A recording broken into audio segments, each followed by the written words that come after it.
Hello YouTube, it's Christian and we are back this week for our 30th rule of real estate. We have 35 rules. We are wrapping up the series here in just a little over a month.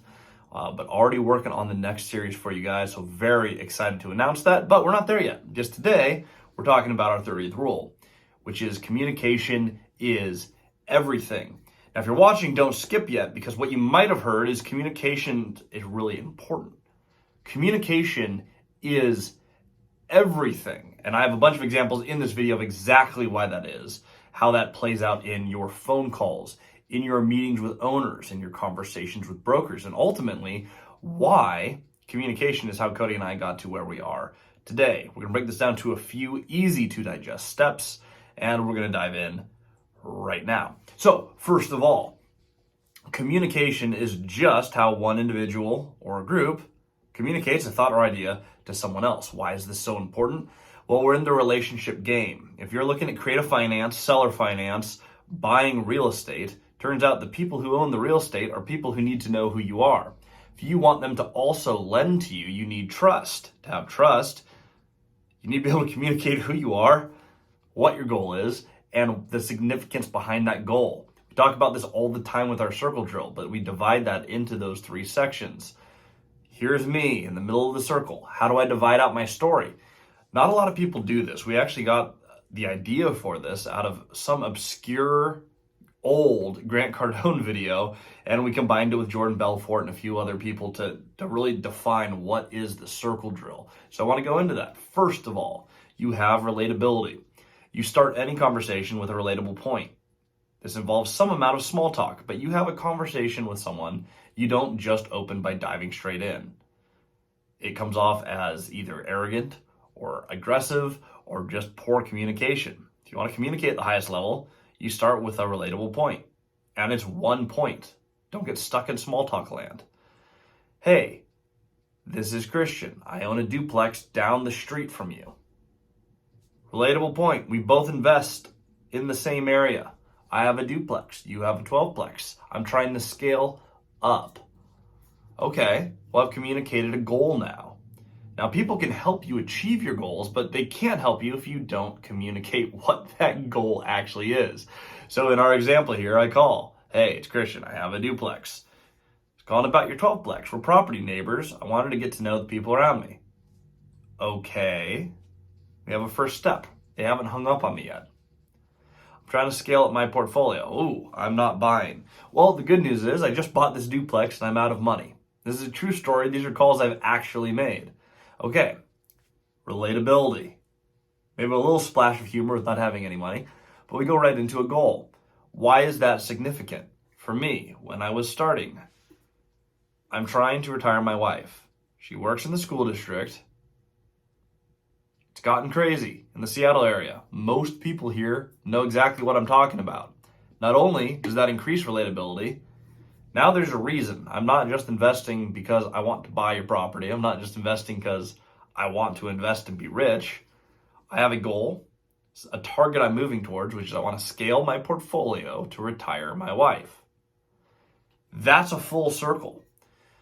If you want to communicate at the highest level, you need to map this for everything in your life. Just take a whiteboard, and Cody and I have done this many times. Draw the circle, put your name in the middle.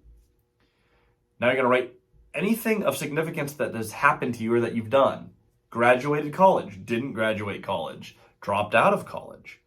I did a sport. I didn't make it as far as I wanted to in a sport. Map each of these things out. I went on this epic vacation. I want to do more of these. Why is that significant? How is that going to relate to other people?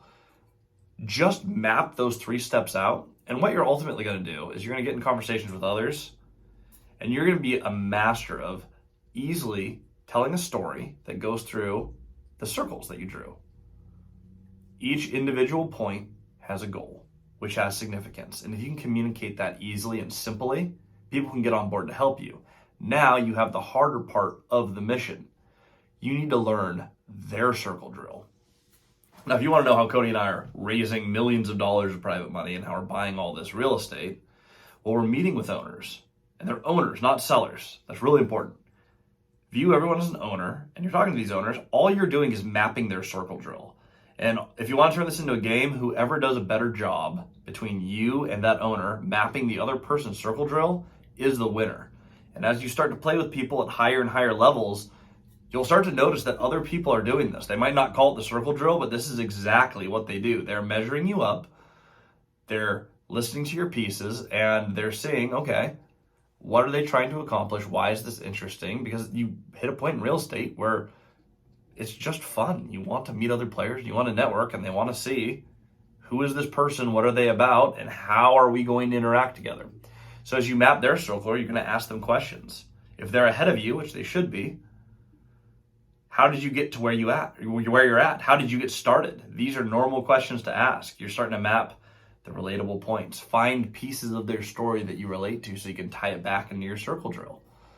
What have they done? How did they get there? So you can go through all that. What is the significance to them? What did it start as? And what are they trying to do today? The next thing you're going to ask is you're going to tie this back to your circle. If you've communicated who you are, and they've communicated who they are, and what they've done and how they've done it, how would you recommend I go out and do something similar? Or what do you suggest for me as a next step if I want to achieve what you've achieved? Now, when I had duplexes, this is how I learned how to buy a 38-plex. We went out and we had that conversation. When I had a 38-plex, and I had no real units between that, we talked to people who own multiple 12-plexes, who had these small buildings in large portfolios. I haven't done that yet. I have a few duplexes in one sizable building. We met with them. We learned how they scaled transaction over transaction over transaction. Learned a lot about creative finance there. When we got our 100-unit portfolio, I went to someone who owned a resort. That how the heck did you do this? I have a team who loves short-term rentals, a lot of employees on my team who are good at this game, but we have not run this type of business before. Can you show me how to run it? And they did, and now we own a resort. And it's really that simple. The last piece that is really critical that you need to understand on communication is you map your drill, you know your circle, relatability, goal, significance. You know the other party's circle, relatability, goal, significance. You line them up. It works for capital, it works for deals. If everyone is on board and goals and significance aligns, you get a yes almost every time. The last thing you have to be able to do is you come back to those people. A relationship is exactly what you would expect. It's an ongoing relationship. What I see a lot of people get stuck on is the communication of they move from one person to the next meeting, to the next meeting, to the next meeting. They don't actually go back and turn their communication into a lasting relationship. When someone gives you that next step, when you ask, what would I do next?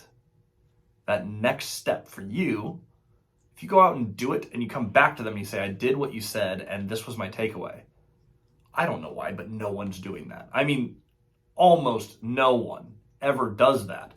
And when Cody and I started doing that, we would do the things they say. Instead of just saying, yes, we move forward, we go back to them, we thank them, write them a letter, take them out to lunch, get them a bottle of wine. Just sit down and say, hey, thank you. I appreciate what you did. And when I applied it, this is what happened, and it moved me forward. An example I love to use, because I love practical application. Cody bought a 12-plex from someone. It was the second building ever. They said, hey, the right thing to do would be to replace the roofs. They have these roofs that are shaped like this. It's called butterfly roof. So snow gets stuck in the middle and it causes leaking, and it's awful, especially in a snowy area. They said, hey, I'd go to a full pitch roof. It's going to be really expensive, and it's the right thing to do. And I never got around to it, and I have other projects that are just bigger now. This 12-plex isn't interesting. Well, we did that roof. I partnered with Cody later. I bought into that deal with Cody, and together we took out the roof project. 2 separate buildings, 12 units. They're gorgeous buildings now. They were pretty ugly. They're much prettier buildings. We painted them, roofed them. We invited the person over and said, look at what we did with the project that you gave us. We did exactly what you said, and it was expensive and it was hard, and we're so glad that we did it. Look at where we're at now. You know what he did? He said, well, guess what? I'm building a whole bunch of stuff, one town south. I just want to sell it to you guys because you guys do what I told you should do.